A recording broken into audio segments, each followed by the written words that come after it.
Hello friends, आप सभी को नमस्कार। मैं हितेश कुमार एक बार फिर से आप सभी का ज्ञानकोश यूट्यूब चैनल में स्वागत करता हूं।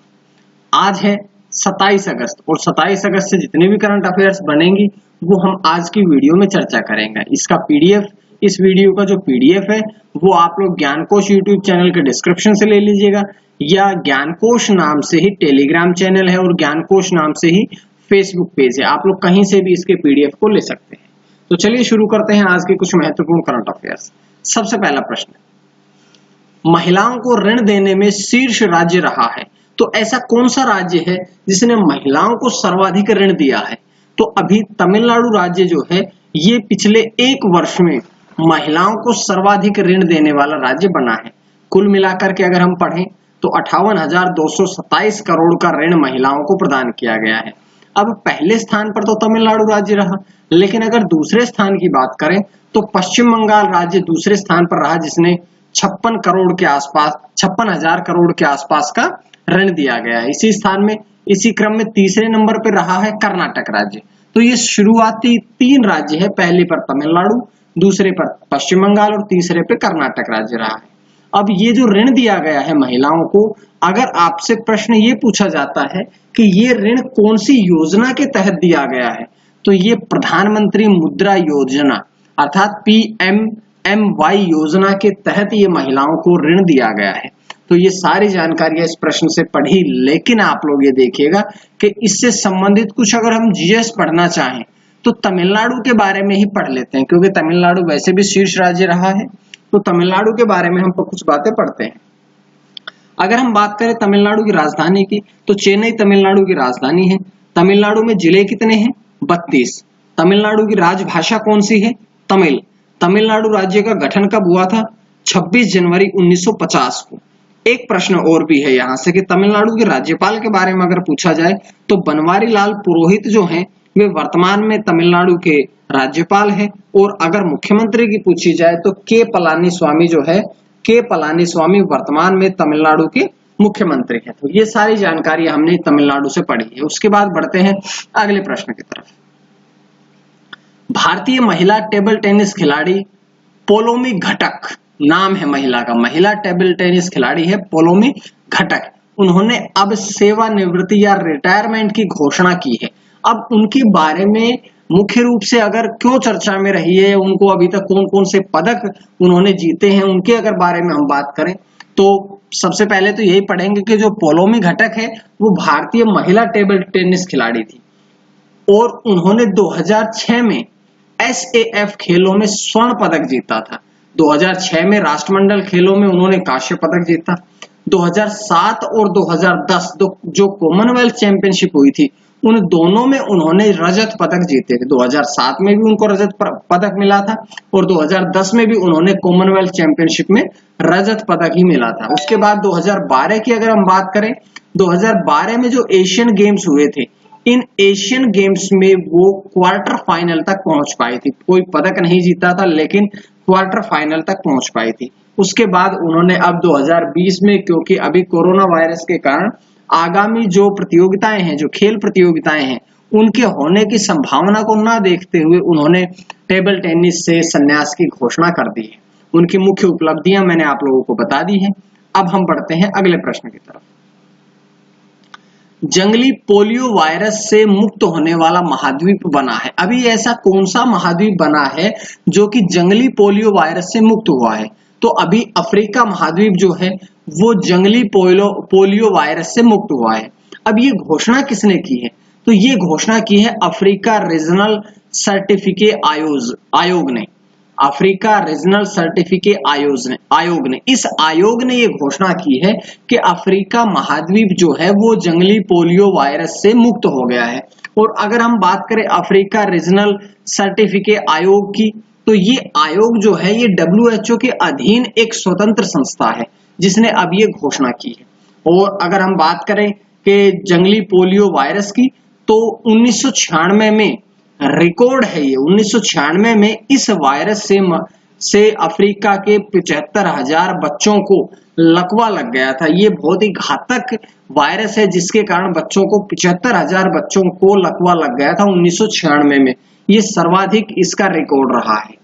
तो अब ये बात देखिएगा कि अफ्रीका महाद्वीप में मुक्त हुआ है इस वायरस से। तो अगर हम अफ्रीका महाद्वीप के बारे में बात करें तो एशिया महाद्वीप के बाद विश्व का जो सबसे बड़ा महाद्वीप है वो अफ्रीका महाद्वीप है। ये अफ्रीका के उत्तर में भूमध्य सागर है और यूरोप महाद्वीप है। पश्चिम की अगर बात करें तो अफ्रीका महाद्वीप के पश्चिम में अंध महासागर है और दक्षिण में दक्षिण महासागर है। और अगर पूर्व की बात करें तो पूर्व में अरब सागर और हिंद महासागर है। यहां से एक बात और भी पूछी जाती है कि जो विक्टोरिया झील है वो अफ्रीका की सबसे बड़ी झील है। विक्टोरिया झील के बारे में बहुत बार आप लोगों ने एग्जाम में पढ़ा होगा, और जो कि विश्व की दूसरी सबसे मीठे पानी की झील भी है। ये झील जो है वो दुनिया की सबसे लंबी नदी नील नदी के पानी का स्रोत भी है। तो यहाँ से हमने देखिए अफ्रीका महाद्वीप के चारों तरफ के बारे में पढ़ा, अफ्रीका महाद्वीप में विक्टोरिया झील है उसके बारे में पढ़ा जो कि दुनिया की दूसरी सबसे बड़ी झील है। और ये जो झील है ये दुनिया की सबसे लंबी नदी, इसके पानी का स्रोत भी है। तो ये जानकारी पूरी हमने अफ्रीका महाद्वीप के बारे में थोड़ी थोड़ी बातें पढ़ी है। उसके बाद में हम बढ़ते हैं अगले प्रश्न की तरफ। बैगेज सैनिटाइजेशन और रैपिंग मशीन लॉन्च की गई है। बैगेज सैनिटाइजेशन और रैपिंग मशीन जो है ये लॉन्च की गई है। अब प्रश्न पूछा जाता है कि बैगेज सैनिटाइजेशन और रैपिंग मशीन जो है ये किसके द्वारा लॉन्च की गई है? तो ये लॉन्च की गई है अहमदाबाद रेलवे डिवीजन के द्वारा। गुजरात में इसे लॉन्च किया गया है। तो ये जो नाम से पता है बैगेज मतलब लगेज, और रैपिंग मशीन अर्थात ये जो मशीन है इसके द्वारा अल्ट्रावायलेट विकिरण निकलेंगे और अल्ट्रावायलेट विकिरणों से जो आपका लगेज है, जो आपका सामान है वो सैनिटाइज हो सकेगा। और सैनिटाइज ये से आगे चला गया, ये सैनिटाइज हो सकेगा। सैनिटाइज होने से आपको कोविड-19 की जो समस्याएं हैं, परेशानियां हैं वो आपको नहीं सामना करना पड़ेगा। और ये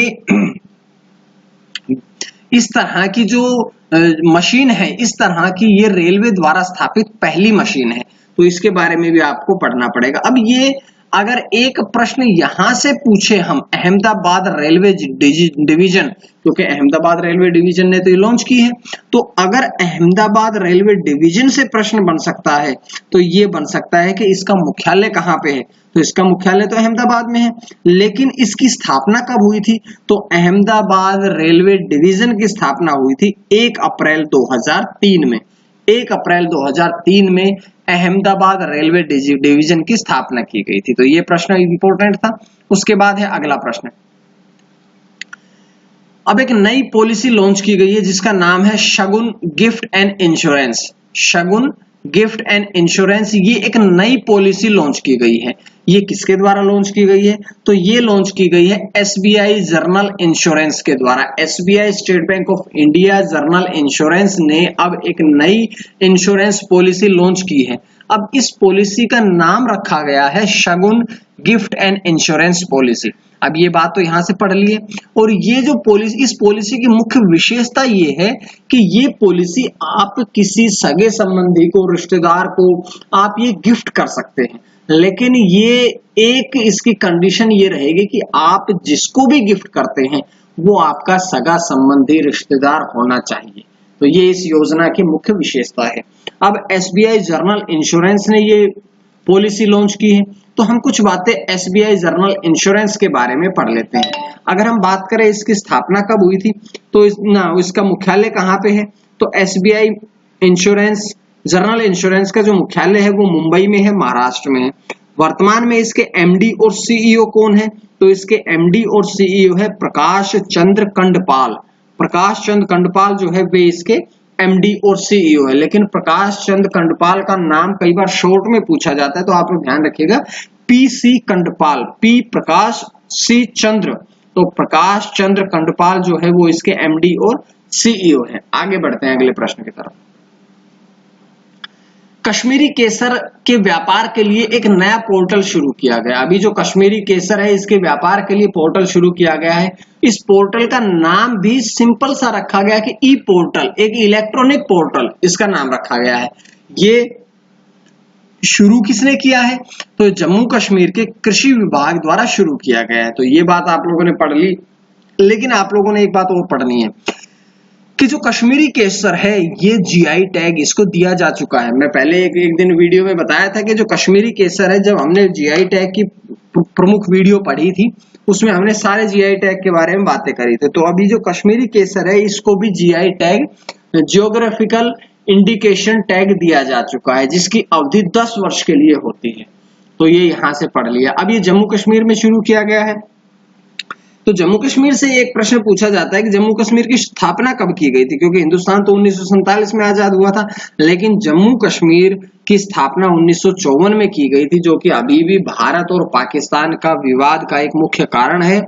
और इसकी स्थापना 1954 में की गई थी। लेकिन नया जो प्रश्न बनता है एग्जाम में संबंधित जो बनता है वो ये पूछता है कि जम्मू कश्मीर की अस्थापना कब की गई थी। 2019 में। अस्थापना का अर्थ ये है कि 2019 5 अगस्त 2019 से पहले जो है जम्मू कश्मीर वो एक राज्य था, लेकिन 5 अगस्त 2019 के बाद में इसको राज्य का दर्जा समाप्त करके इसमें 2 केंद्र शासित प्रदेशों को का विभाजित कर दिया गया। सबसे पहला तो जम्मू कश्मीर केंद्र शासित प्रदेश और दूसरा लद्दाख केंद्र शासित प्रदेश के रूप में रहा।